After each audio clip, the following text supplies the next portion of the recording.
Commissioner White should be able to hear us. I would just wait at the end of our public hearing, make sure she doesn't have any questions. Okay. Andy's heading back upstairs to make sure she gets added before the end of the hearing. Okay, so we would begin. The first thing on our agenda is a public hearing.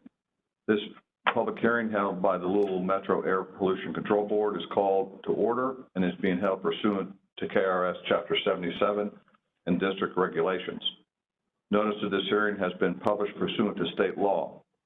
This public hearing is being held via video teleconference due to the COVID-19 outbreak. Instructions on making written and oral statements via video teleconference have been distributed. Oral statements must be presented today. Statements should be concise. All statements will become a part of the hearing record. There is one agreed board order and 4 proposed amended regulations to review today.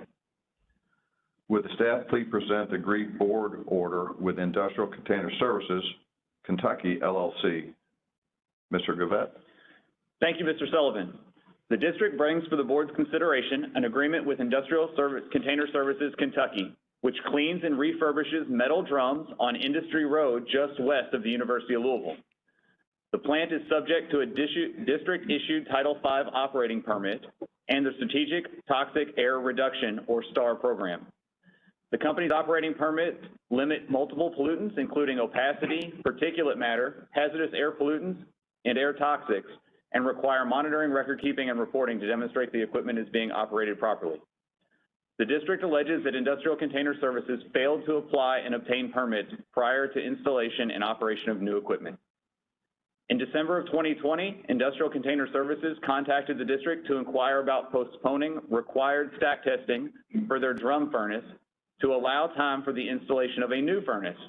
The district agreed to the extension, which would allow for testing of the new equipment rather than testing the old equipment immediately prior to its removal, and alerted Industrial Container Services that applications and permitting would be required prior to the installation of the new equipment. In March of 2021, district permitting staff followed up with Industrial Container Services regarding the permit applications for the new equipment because they had not yet been received. In June of 2021, Industrial Container Services submitted a stack test protocol indicating that the new furnace was installed and operating. District staff conducted an on-site inspection a few days later and confirmed that the equipment was installed and operating. In September 2021, the district issued a notice of violation for installing new equipment prior to obtaining a permit. Since then, Industrial Container Services worked with the district permitting staff to get the equipment properly permitted.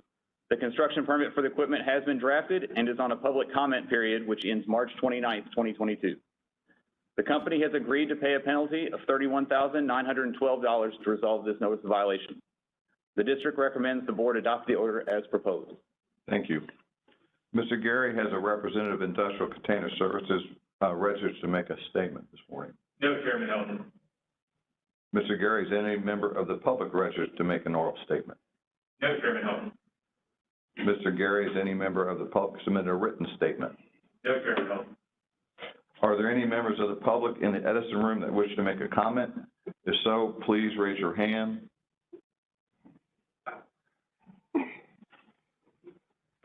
Are there any other members of the public that wish to make a brief comment on this teleconference? Please raise your hand via teleconference and you will be called on. This is a feature you can find under participants list or by pressing *3 if joining by phone, and you will be called on. Mr. Gary, does anyone wish to speak? I do not see any raised hands, Vice Chair Sullivan. Thank you. Would the staff please submit the proposed amendments to Regulation 1.06, Statutory Source Self-Monitoring, Emissions Inventory Development and Reporting, version 11, Regulation 1.15, version of federal regulations adopted and incorporated by reference, version 21, Regulation 2.04, construction or modification of major sources in or impacting upon non-attainment areas, parentheses, emission offset requirements, version 8, and the fourth, Regulation 2.17, federally enforceable district origin operating permits, division 5. Mr. Gary. Thank you, Vice Chair Sullivan. Sorry, Mr. Gary, we have to wait just a minute. I'm having another technical difficulty here. Apologies, the connectivity in this room is not great. So we're back online? Yeah, looks like we're okay. Audio should continue even if that happens again sporadically, but hopefully we can keep everybody in view. I know that's required for video teleconferencing. Today, the district brings for your consideration proposed amendments to 4 regulations which were proposed by the Policy Committee in November 2021. These were originally scheduled for a public hearing at our January board meeting. However, due to an error in the public notice, it was delayed until this meeting.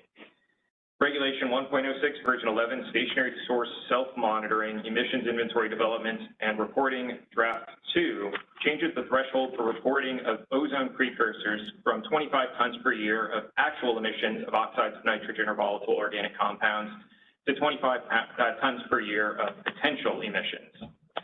This change follows changes made in May 2020 due to our status as a marginal non-attainment area for the 2015 ozone NAAQS.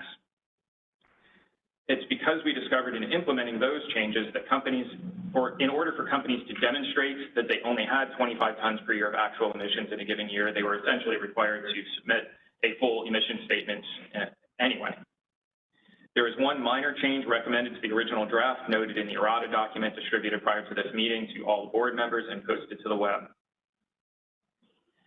Regulation 115, version 21, version of federal regulations adopted and incorporated by reference, draft 1, would update the version of the Code of Federal Regulations incorporated in the rest of the district regulations, notably District Regulation 5.02, which incorporates certain national emission standards for hazardous air pollutants, and Regulation 7.02, which incorporates certain new source performance standards.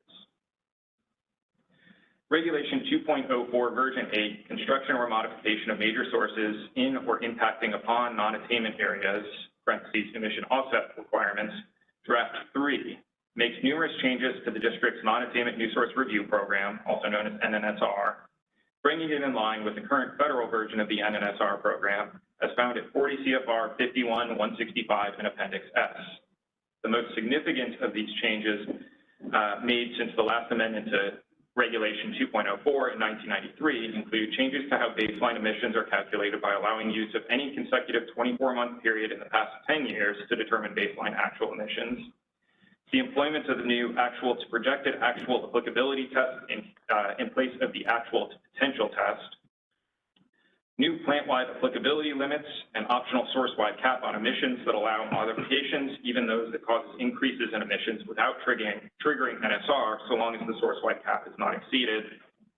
Project aggregation, which stated that just because activities occurred close in time or even simultaneously does not necessarily mean they were substantially related, and also establishing a presumption that activities occurring more than 3 years apart were not substantially related. And finally, project emissions accounting, which allowed both the emissions increases and decreases to be considered when determining whether the modification would result in significant emissions increase. Numerous changes to the original proposed drafts are included in the district's recommendation to adopt draft 3 that was distributed prior to this meeting. All of those are noted in the errata. Most are minor typographical changes. However, there are 2 significant changes. The first, the district is no longer recommending deletion of Section 5 from the regulation, instead simply changing the numbering to Section 3. This retains the explicit mandatory nature of the requirements of the rule, and adding a reference to Regulations 2.03 and 2.17 to the definition of federally enforceable. Finally, Regulation 217, version 5, federally enforceable district origin operating permits adds a requirement for sources with FEDU permits to submit an application at least 6 months prior to the expiration of their permits to facilitate timely issuance of renewals. There is one typographical correction in draft 2 that was distributed prior to this meeting. The district recommends each of the drafts be adopted by the board with the amendments as noted. Thank you, Mr. Gary. Mr. Gary, is any member of the public registered to make an oral statement? No, Chairman Hilton. Sorry, there's only 2 roles at once. Multitasking. Mr. Gary, has any member of the public submitted a written statement? We received 2 comments during the 2 separate comment periods. Both are responded to in response to comment documents. First was from Greater Louisville, Inc., our local Chamber of Commerce, which recommended adoption of 2.04 as proposed. The other were the recommendation for minor changes from EPA, also responded to in response to comment documents. Thank you. Are there any members of the public in the Edison room that wish to make a comment? If so, please raise your hand. Seeing none, are there any other members of the public that wish to make a brief statement, a brief comment on this teleconference? Please raise your hand via teleconference and you will be called upon. This is a feature you can find on the participants list or by pressing *3 if joined by phone, and you will be called upon. Chairman Holden, I see a raised hand from John Mates. Sherry, if you were able, can you please allow Mr. Mates to speak?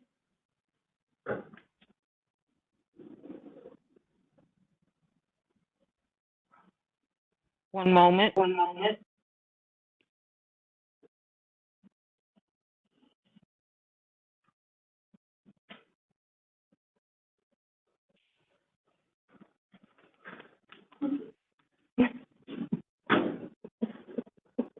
we're waiting, apologies. I'm used to Mr. Hilton being here. Not a problem.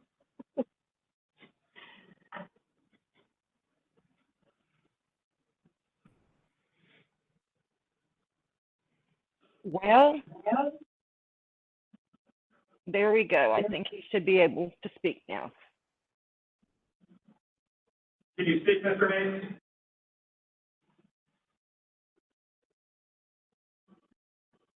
Mr. Mace should be good to go now.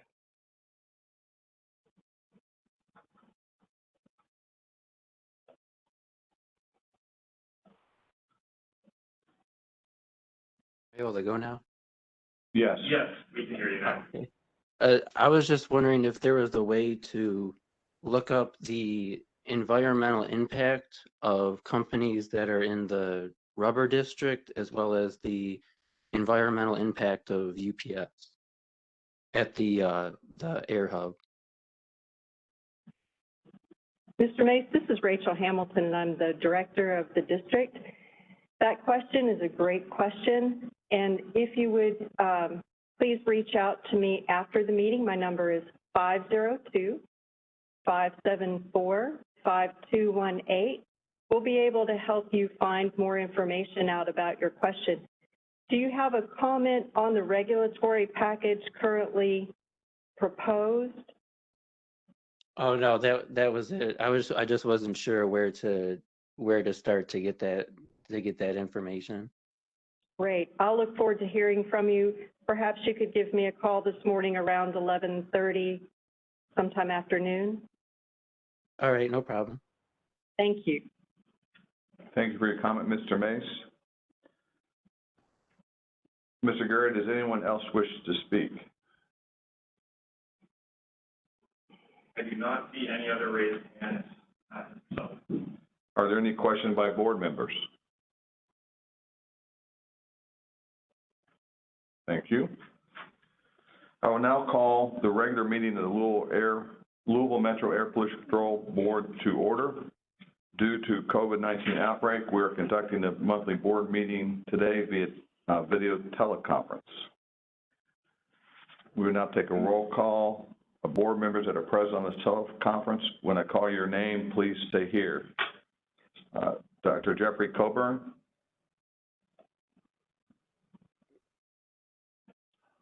Here. Josephine May. Here. Candace White.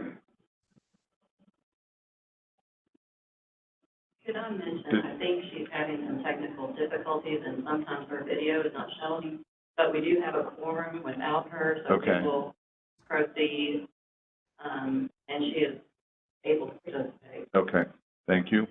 Marissa Neal. Here. Thank you.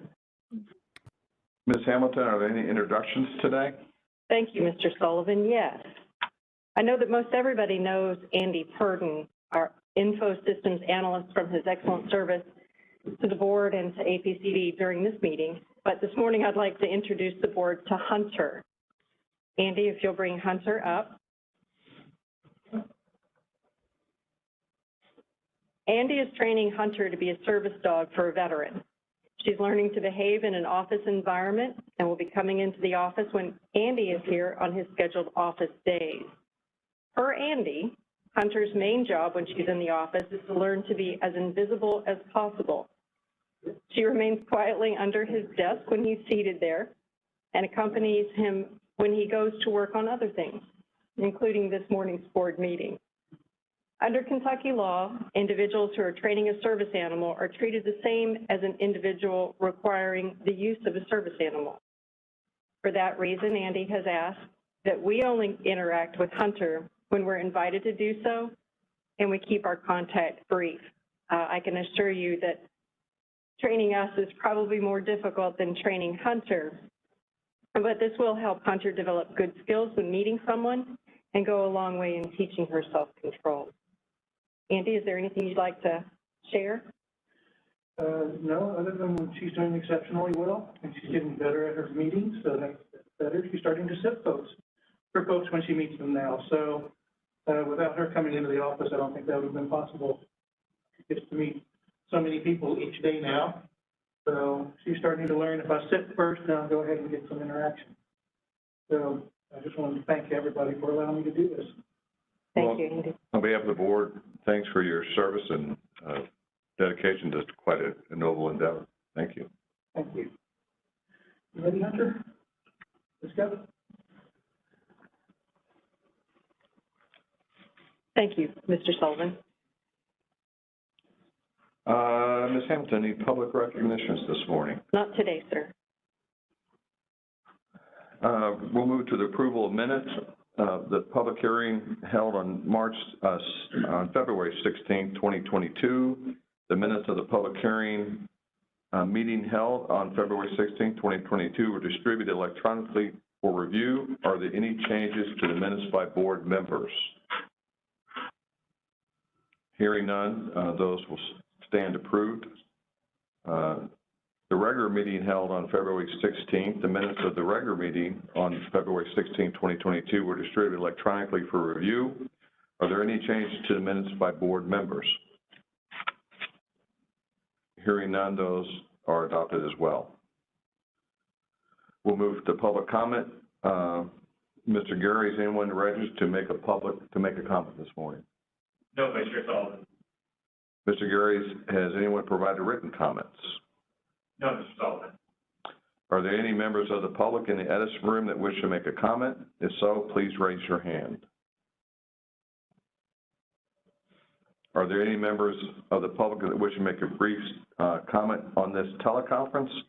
Please raise your hand via teleconference and you will be called on. This is a feature you can find under participants list or by pressing *3 if joined by phone, and you will be called on. Mr. Gary, has anyone raised their hand? I don't see any hands. Thank you. That completes the public comment portion of the meeting. There is no unfinished business. For new business, agreed board order with Industrial Container Services Kentucky LLC. The district has recommended that the board adopt the order with Industrial Container Services. Is there a motion to adopt the order? I'll make a motion to adopt the order. I'll second it. Thank you. I will now take a roll call vote. Please unmute your mic and say yes if you wish. Is there any discussion? Oh, I'm sorry. Any discussion?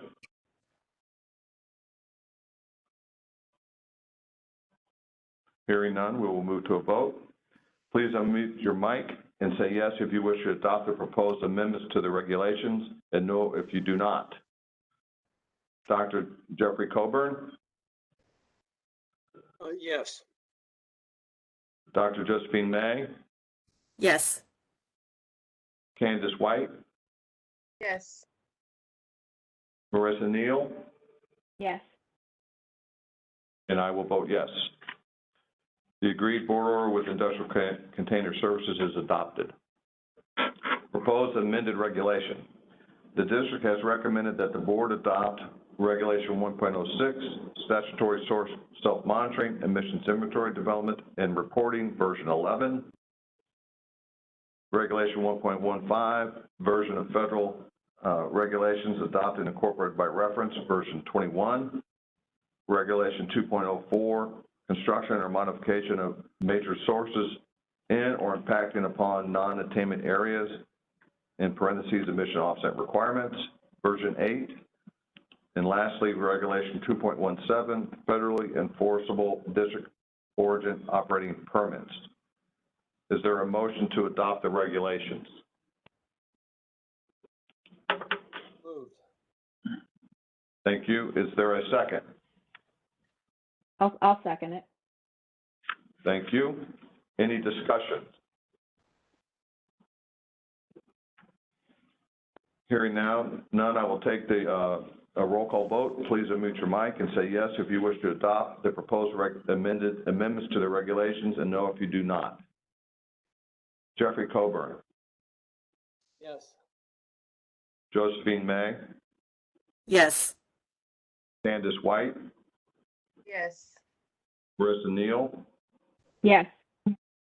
And I vote yes. The proposed amendments to the regulations are adopted. I don't believe any committees met, so there are no committee reports. And now we'll move to staff reports and to the director's report. Ms. Hamilton. Thank you, Mr. Sullivan. Well, good morning, everyone. I'm pleased that we have visitors with us here today in the Edison Center. Today is actually our 6th anniversary from moving into this building. It's been a journey. So thank you to everyone who are joining us today via WebEx. As we work through kind of a hybrid meeting approach with some in person and some attending virtually, we may have some hiccups. We ask for your patience as we kind of work through to see how that can benefit us going forward. We'll try to keep everything running smoothly. I'd also like to note that our air monitoring program has moved back into its upgraded air monitoring lab in the basement. It now has walls that go all the way up to the 40-foot ceiling. This project, which began in November and was expected to be done in 6 weeks, completed last week. The required staff to move a lot of sensitive air monitoring equipment and our particulate matter labs, complete with servers, refrigerators, compressors, and other equipment, into our suite on the 3rd floor. That's a whole lot of equipment. It's a whole lot of work to move it upstairs and a whole lot of work to move it back. My thanks to those folks for their efforts to be sure that construction of those new walls didn't contaminate equipment, cause a loss of data, or interrupt their very important work. Candidly, they did it in such a way that I came in yesterday and the lab was set up in 2 of our workrooms. I came in this morning, there's no lab. I'll give them my address at the end of the meeting. So Jefferson County has now attained a green or low COVID-19 community level. Mask wearing in metro buildings, including the Edison Center, is now discretionary, but social distancing is still encouraged. For that reason, the district staff are joining today's meeting virtually to be sure that we have ample room here for social distancing. District staff will continue teleworking, a perk that we all appreciate, but we are glad to again be able to meet with companies and the public in person. On a personal note, I stopped by a desk the other day and our traveling case for going out to schools and to meet with the public spread out on the table, get cleaned out and get ready to roll again. It's a very welcome sight. Louisville Metro Public Health and Wellness and the CDC recommend that you get vaccinated, keep your vaccinations up to date. If you have questions about vaccinations, testing, or other COVID-related questions, please call Louisville Metro Public Health and Wellness at 502-912-8598 for more information. COVID has been challenging and may continue to be for some time, so please continue to review the agenda each month for instructions on how to attend and participate in the Air Pollution Control Board's upcoming meetings.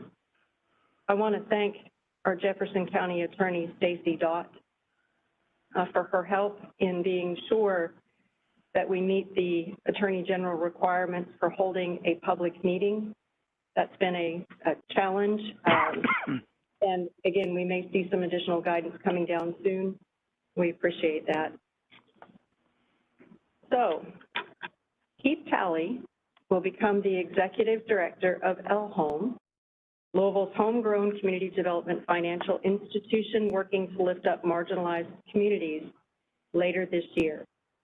Keith will be staying on a few months while Metro government determines its next steps for the community building cabinet. And after that, he'll stay on as a consultant to Metro's critical gun violence initiative.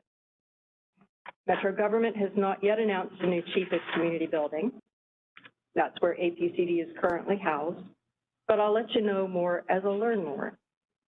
Keith is dedicated to a smooth transition for Metro government, and that benefits us all. I've asked him to please join us at a future board meeting so that the board can hear his new plans and he can share some goodbyes. So, on February 28th, the district completed its agency-wide annual performance evaluations for staff. At Metro government, performance evaluations must be completed between December 1st and February 28th. So not surprisingly, I reviewed and signed a lot of evaluations in late February. I want to thank supervisors and managers for their thoughtful assessments, recommendations for continued growth, and acknowledgement of work well done, and to staff for their feedback and their hard work. Also on February 28th, the Supreme Court of the United States heard oral argument in West Virginia v. EPA. This is a highly anticipated case on the limits of EPA's authority to regulate greenhouse gases, and, depending on the outcome, possibly other things under their administrative authority. As background, in 2015, EPA issued the Clean Power Plan, a rule under Clean Air Act Section 111D to control greenhouse gas emissions from existing coal and gas-fired power plants. In short, the Clean Power Plan would have required states to shift their electric generation away from fossil fuels towards renewables, using in part a cap-and-trade credit program. In 2016, the Supreme Court stayed the implementation of the Clean Power Plan. In 2019, the Trump administration determined that the Clean Power Plan's reliance on Section 111D was misplaced, and they replaced it with the Affordable Clean Energy Rule. Not surprisingly, litigation ensued on both plans. So here we are. We look forward to the court issuing its opinion and providing some much needed clarity on this issue. After that, we expect to see additional greenhouse gas regulations from EPA, possibly under Section 111D, depending on the Supreme Court's decision, or under some other Clean Air Act authority. We'll keep the board updated on this case. Prior to the meeting, Byron reminded me that just recently, U.S. EPA had disapproved the submittals from Kentucky and Indiana, along with some additional states, under the 2015 Ozone Standards Cross-State Air Pollution Rule, or CSAPR. The public comment period on EPA's proposed federal implementation plan, that's different than a state implementation plan, is open, and we'll provide a link to that information on our website. On March 1st, the district issued the final construction permit to the Chemours Company. The permit authorizes the construction and installation of new equipment necessary for Chemours to reduce emissions of HFC 23, a hydrofluorocarbon that is a potent greenhouse gas, and this is required to meet U.S. EPA's HFC 23 greenhouse gas reduction rule. HFC 23 is not a hazardous air pollutant under the Clean Air Act. It's not a toxic air contaminant under the district's Strategic Toxic Air Reduction, or STAR program. The new equipment authorized in the district's permit will allow the company to make major reductions in greenhouse gas emissions by capturing emissions of HFC 23 and sending them off-site to the company's Washington, West Virginia works. Chemours did not request, nor did the district authorize, an increase in production with this permitting action. Following public comment, administrative revisions were made to the permit. However, no emission standards nor any monitoring, record-keeping, or reporting requirements were relaxed. Additional testing requirements were added to the final permit for transparency, and fugitive emission point 3009 was modified to include all fugitive components, not just those in chloroform service. More information about these changes and the district's response to comment document are posted on the recent actions page of the district's website. Members of the public and/or the company may appeal the district's final permitting decision per APCD Regulation 1.19 until March 31st. To date, we have not received any request to appeal that permit. In other permitting news, as I mentioned at last month's public hearing on the agreed board order with Clariant Corporation, the district is preparing to issue permits to Clariant's south and west plants to properly permit equipment, changes in control devices, and other changes in plant operations that meet the requirements of the Clean Air Act, the district's regulations, including the STAR program, and our permitting program. But these changes should have been permitted before being constructed, installed, or modified. Those permits have not yet been made available for public comment, but we expect that they will be soon. At that time, those draft permits will be posted to the district's proposed actions webpage and distributed via our GovDelivery listserv.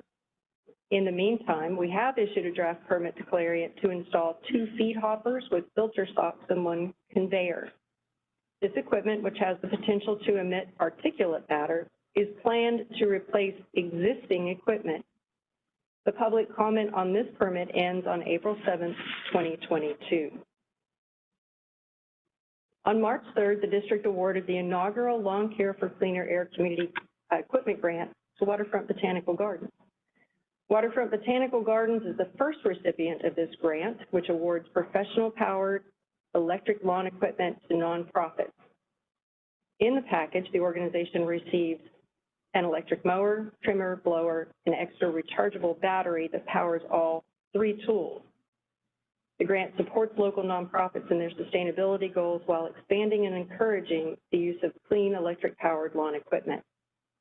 If you've not been to Waterfront Botanical Gardens, I strongly encourage you to do so. It is free to the public for admission. It's a growing collection of ornamental gardens with trees, shrubs, perennials, and bulbs, among water features and outdoor art. It's currently in its first phase, but additional phases are expected.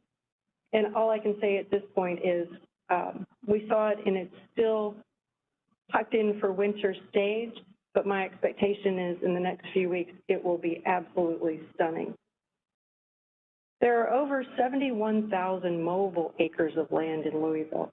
And that's why this is really an important project from the district's perspective. And we appreciate companies and individuals who make the choice to use electric lawn equipment. Each year, there's over 21 million pounds of air pollution produced from gas-powered equipment used to maintain that lawn. Electric-powered lawn equipment reduces emissions that contribute to climate change and improves air quality. And of course, these emissions are right there at the neighborhood level. The grant is an extension of the district's Lawn Care for Cleaner Air program, which incentivizes the purchase and use of electric-powered lawn equipment by offering rebates to Louisville residents and businesses when they purchase eligible equipment, and even larger rebates to those that also recycle old gas-powered equipment. The program is in its 19th year, and it's issued over 12,000 total rebates. The use of electric lawn equipment contributes to Louisville's goal of 100% clean energy community-wide by 2040. The next round of applications for the grant are open through April 8th of 2022. It's open to all nonprofits located in Jefferson County that could use the equipment to maintain their own grounds. You can find information about that grant on our website. This great program runs because of the commitment of Monica Little, Administrative Coordinator, Bradley Coombs, Environmental Coordinator, and Michelle King, Director of Program Planning and Executive Administrator at the district. At last night's West Jefferson County Community Task Force meeting, Ms. King presented on US EPA's proposal to tighten tailpipe regulations for trucks, vans, and buses, and how that mobile source rule could impact air quality. Byron Gary, Apcd Regulatory Coordinator, Donald DJ Fountain, Environmental Engineering Supervisor, along with Jim Bottom with Metro Emergency Management, shared an informative presentation on the district's risk management, or RMP, program and the newly strengthened provisions added by the board in March 2021. National interest in the federal RMP program remains high. In late January, 70 elected officials from 16 states, including 5 state and local legislators from Kentucky, called on EPA to adopt stronger rules to strengthen the accident prevention provisions of the RMP program and account for cumulative health impacts of persons living near industrial corridors with facilities regulated under the federal RMP rule. Of course, if EPA does strengthen their rules, we'll need to update our rules to any more stringent provisions. And in the meantime, I want to thank the board for their leadership last year in updating and strengthening APCD's own rule. At this point, are there any questions on my report? I have a few. Okay. Who did you say that Mr. Talley was going to go?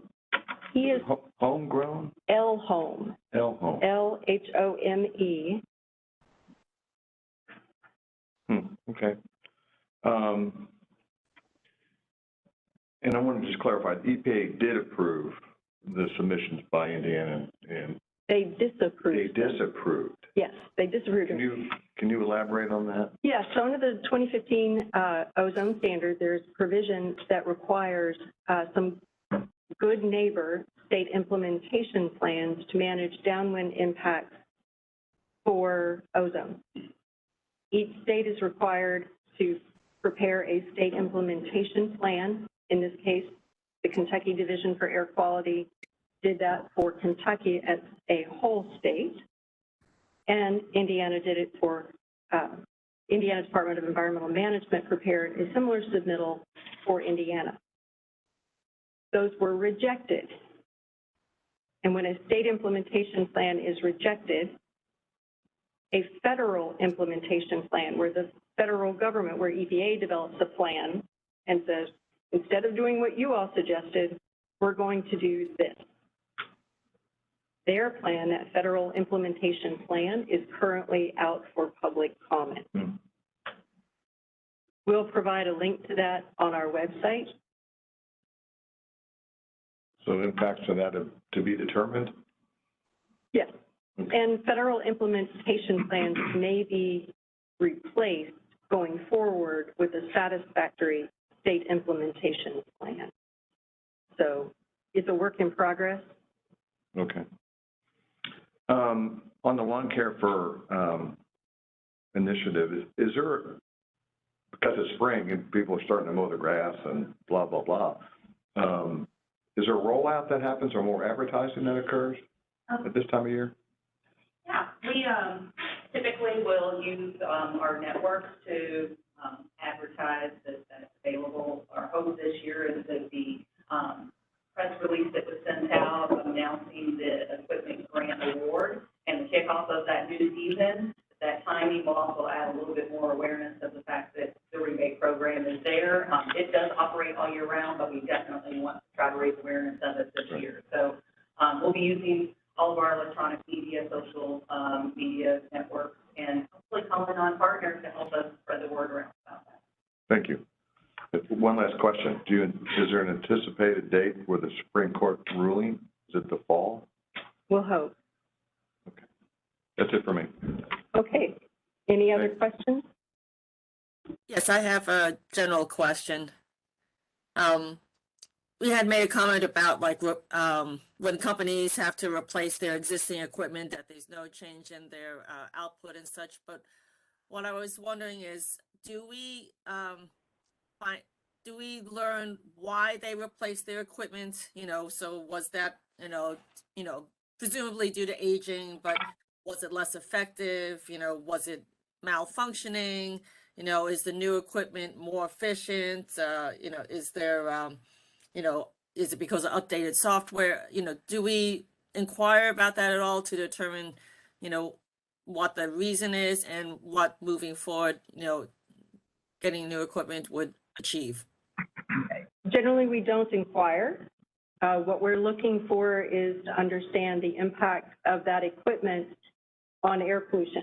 So companies may choose to replace equipment for a variety of reasons. And for us, we just look at what comes out of that equipment. Does that help, Dr. May? Yes, but I guess I would be curious, to pose that question to them in terms of what the basis of it was, because like when we said that we're not going to test because they're going to replace the equipment, and so it's postponed. It's like, well, was it malfunctioning? It was putting out stuff, but we didn't test that because we're getting new equipment and we're going to test after the new equipment. So are we missing a window of, poor actor, I understand your question now is related to industrial container service as opposed to the proposed permit for Clariant, hopper, and conveyor belt. That's what I said. It's not, it's not specifically to the one, but as a general, do we pose that question because there are going to be instances where it may be more significant than other times? That's a very good point that you raise, in that sometimes equipment may be diminished due to age, its performance may be slipping.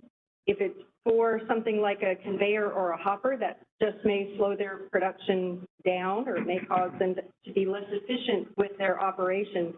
For a piece of control equipment like the furnace, that is a different question. That's why testing is important. Matt or Steve, do you want to? They still have to follow other parametric monitoring for their permit. They're not allowed to not follow their permit. So delaying the stack test was seen as a longer-term benefit as opposed to letting them out of a requirement. Stack testing in this case is only one measure of its performance. There are day-to-day, or in this case, hourly requirements for them to confirm that that equipment is operating at its required permit level. Thank Any you. other questions? Thank you, Director Hamilton, for an informative and thorough report. So we do have a presentation. If you all will bear with me just a second, I'm going to try to share my screen. I'm going to present it to mine because this screen keeps cutting out. Okay, Byron is going to drive Just this. a second to rearrange this a little bit. We're going to pull up our presentation here, and we'll get started in just a second. I very much appreciate you driving. We're back as possible again.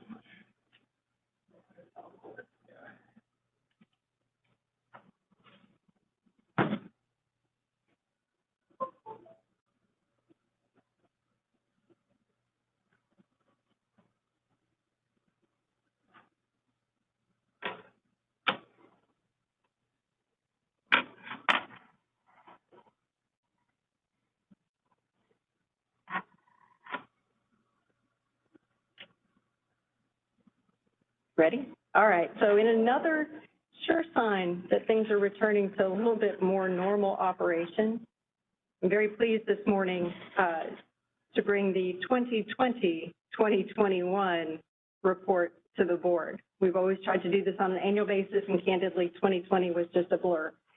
So, improving air quality in Louisville has always been a team effort. The work we do at the district, the changes that Louisvillians willfully make in their daily lives, and compliance with local facilities all have an impact, and our air quality reflects that. And today I am pleased to be joined by Matt Mudd, Billy DeWitt, Matt King, Steve Gravett, Michelle King, and Rachel Smith in sharing a report to recognize the daily work and commitment of the district scientists, engineers, technicians, compliance officers, environmental coordinators, and administrative professionals who've worked these past few years in unprecedented conditions to improve air quality for our residents. Matt, would you like to begin for us? Absolutely. Seem to have lost the camera now, so give me just 1 second. They don't need to see me anymore.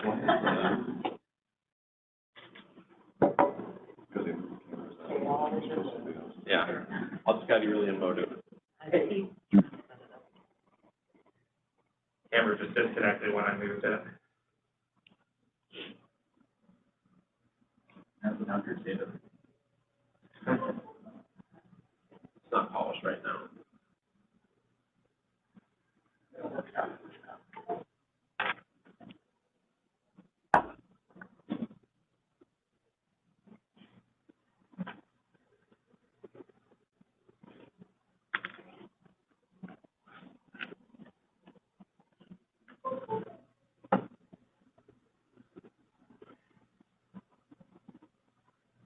Yeah, lights, camera, action. One more try here.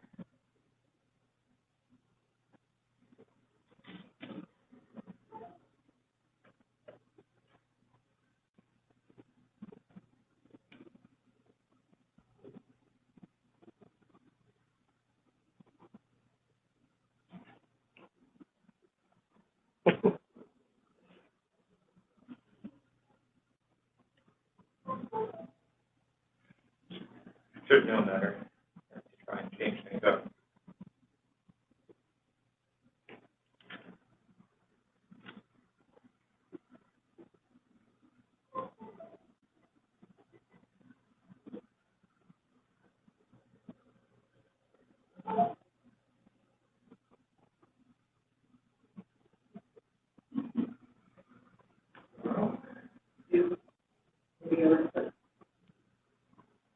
It should be USB, and it doesn't let me select between the two. Maybe it works better over here.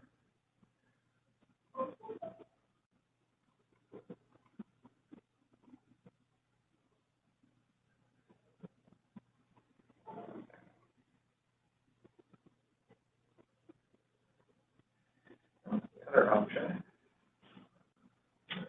Thank you all for your continued patience as we work through Rachel, this. let me borrow this table.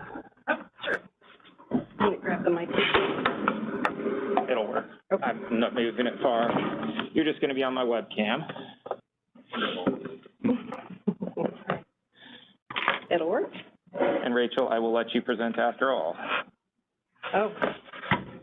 All right. I will pull up my, Andy, we're going to let Rachel present instead.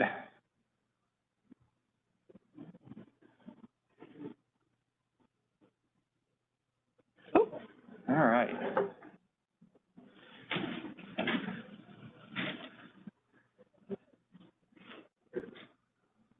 now the first. I can see you. Yeah. I'm not having technical difficulties getting in here. Soon I'll Oh, where is it? I'll start fading in and out. Not along with the presentation. We either got the presentation or the view of the participants.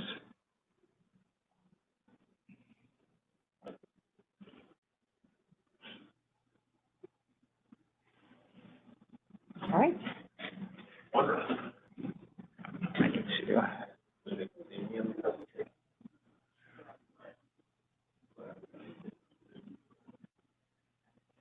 No.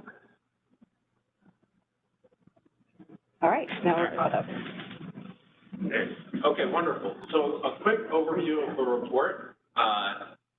The basic structure of what we did in the annual report was provide a brief overview of the state of Louisville's air in 2020 and 2021, and an overview of the work that we did, the work that the Apcd always does, and the work and highlights of what we did in 2020 and 2021 specifically.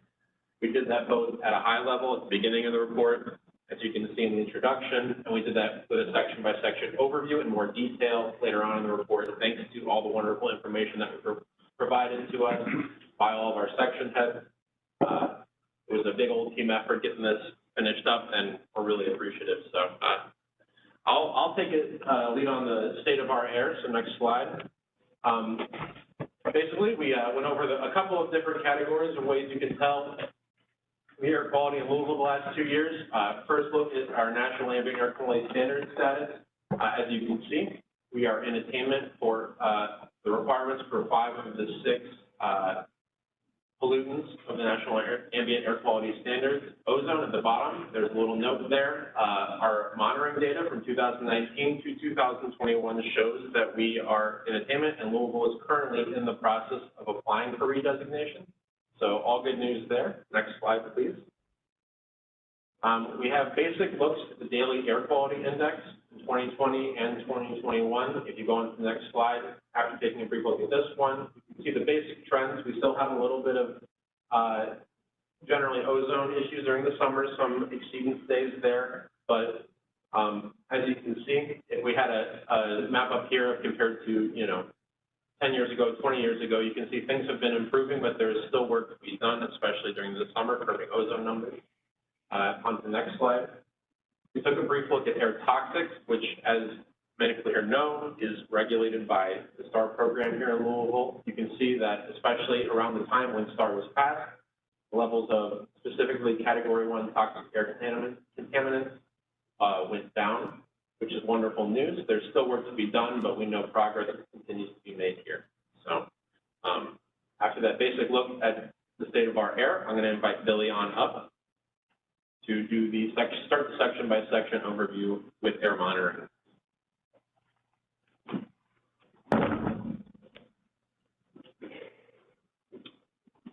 Hello, I'm Billy DeWitt, Program Manager for the Air Monitoring Section with Air Pollution Control District. 2020 and 2021 were definitely challenging years as we were in the heart of the pandemic. And I'd like to commend the air monitoring staff for continuing their work virtually unfazed.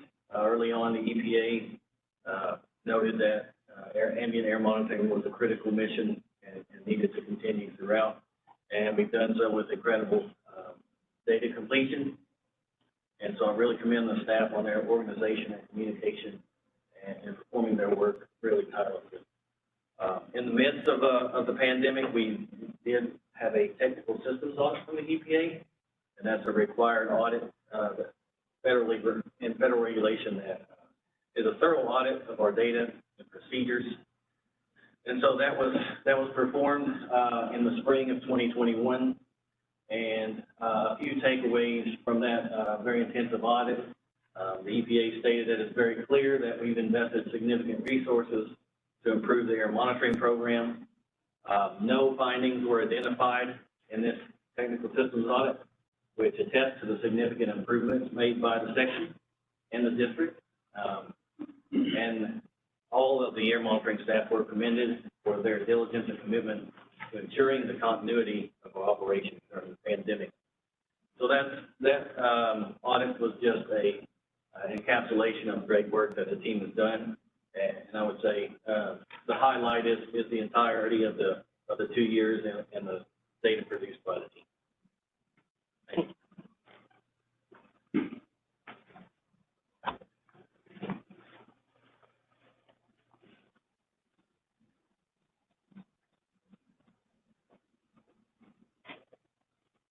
Hello, I'm Matt King. I manage the industrial permitting section.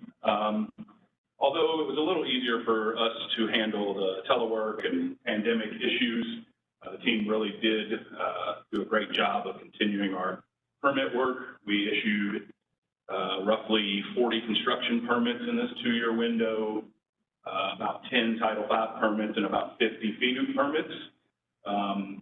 We also are attempting to explain better what is a very complex process in industrial permitting. And, we're aware that folks want to understand what's happening in their neighborhoods. They want to understand what's allowed and what's not allowed, and that can be really tricky. So one of the things we worked on over the last couple of years was demystifying the permitting process, and we're still trying to do that. We hope it's helping, but it is a challenge. So hopefully you've seen some of our more recent permit public notices. They include a FAQ, tries to explain, what is the general purpose of the permit? Are there impacts to allowable emissions? Is there a compliance history that folks should be aware of? Trying to speak a little more plain English to folks. Again, these things can be really confusing. We've also had several public meetings that we feel are a little more helpful than our formal public hearings, which are, the hearings are required in some cases or optional in others for our permits, but they do not allow for a back and forth. There's no real discussion. We accept public comments and then write a response that we produce at a later date. With these public meetings, we're trying to have a back and forth with the public. Oftentimes, the companies will participate as well, excuse me, and help explain their processes and the regulations that apply to them. As always, we're looking to improve upon that, so we're really open to suggestions about how better to explain these. Do virtual meetings work better? Hopefully we can have some more in-person meetings, but some way to really at least explain what we're doing. It's hard to change the outcomes of these permits, but we should be able to better inform folks, and with that information, they should have more power to help change what's happening in the air quality in their neighborhoods. Thank you.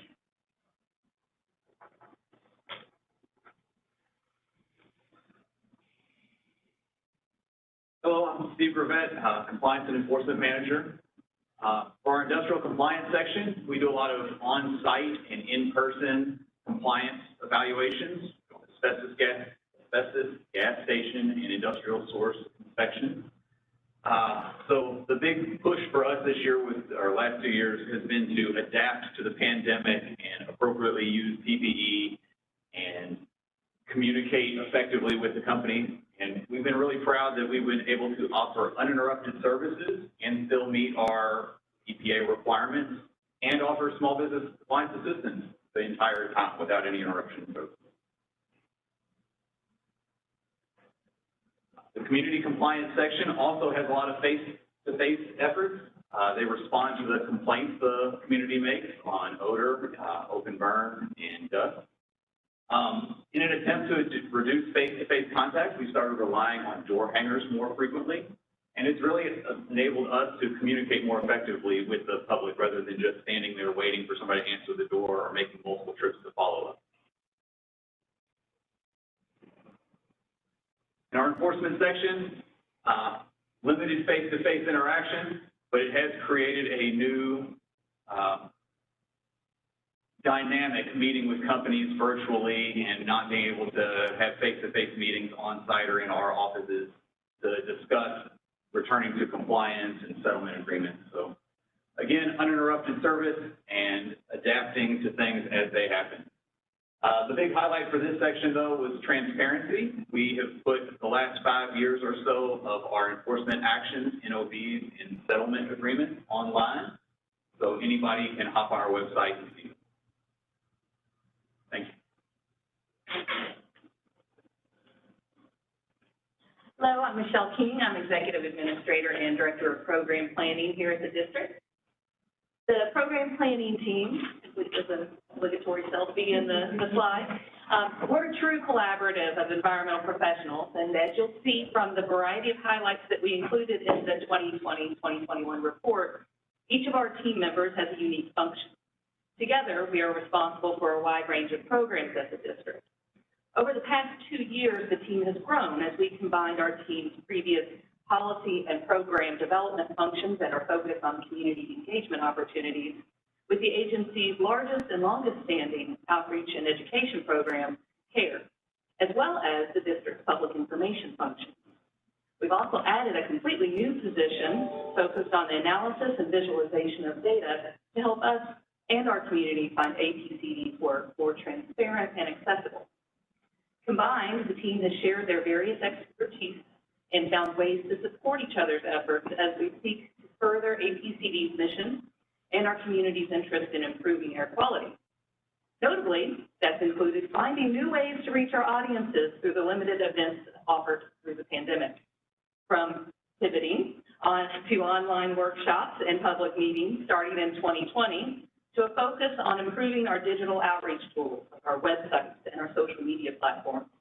This team has found ways to continue the conversation with our community. We aren't done yet. We have new programs like the Air Quality Action Partners and the LCCA's Community Equipment Grant underway, a fresh new CARE campaign about to launch, new data tools coming to our website, and a lot more multi-pollutant stakeholder group recommendations to explore. So I look forward to bringing you much more of this team's work in 2022. Now, I'll hand off to Rachel Smith, our Administrative Manager.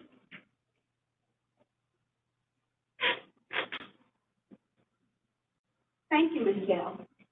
My name is Rachel T. Smith, and I am the administrative manager. And I would just like to say that I am also now Hunter's manager, so I have really elevated in the group. So over 2020 and 2021, the administrative team has been the backbone for this organization. And we continue to do that before the pandemic, during the pandemic, and we will continue to do it post-pandemic. We, as an agency, as a section, as a team, were the ones responsible for coming into the office every day to make sure that mail was received, checks were received, supplies for the pandemic, hand sanitizer, face mask, gloves, face shields, anything that the staff needed in order to do their work. We made sure that we were here getting it and making sure that it was available for our staff. We not only did that, but our section, our team was the one responsible for getting the entire agency ready to be able to telework. Prior to that, we didn't have telework within APCD, but with the administration team's efforts, we are now able to fully telework as an agency. We completed 156 open records requests during this time period. We also received, processed, and redistributed the 639 lawn care rebates. So that is huge during a pandemic that we were able to process, receive, and do all of that. We also developed the APCD hiring and onboarding workflow, which allowed us to efficiently hire on 7 new employees during a pandemic, doing virtual interviews that we had never done before, also facilitating 2 promotions, 1 temporary upgrade, and we had a new grant-funded position. So this team has continued to be the backbone to keep our employees engaged and to help keep us safe. And I just want to thank each one of them for all their hard work and dedication and recognize them for all that they do. At this time, I will turn it over to our director. Thank you very much. Wait, swing it around. Give us just a second here. All right, so as you can see, it all adds up. All adds up to teamwork, and it all adds up to hard work. Most importantly, it adds up to cleaner air. This is a really remarkable picture for our area. As you can see, the line going up is the gross domestic production here in Louisville. The lines going down are our air pollution, those criteria pollutants and that toxic air emissions. There's always more work to be done. The Clean Air Act is a continuous improvement plan. This team is well suited, taking up that plan and continuing to move forward in the future. In 2022, our goal is to continue our progress by diligently implementing and enforcing our air pollution laws and regulations.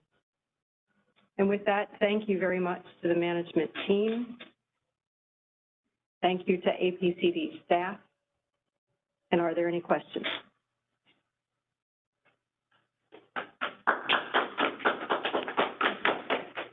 Questions from board members? Well, I think I speak on behalf of the board. I want to thank the staff of APCD for all the great work they've done through the pandemic, before, after, during. Certainly greatly appreciated, and obviously the results are really quite impressive. That last graph is awesome. So thank you. All right. Okay. Thanks for the report and presentations. Lastly, we'll go to the air quality data reports that were distributed electronically. I know to the board members, and I'm sure are available on the website. Any questions or comments on the data and air quality reports?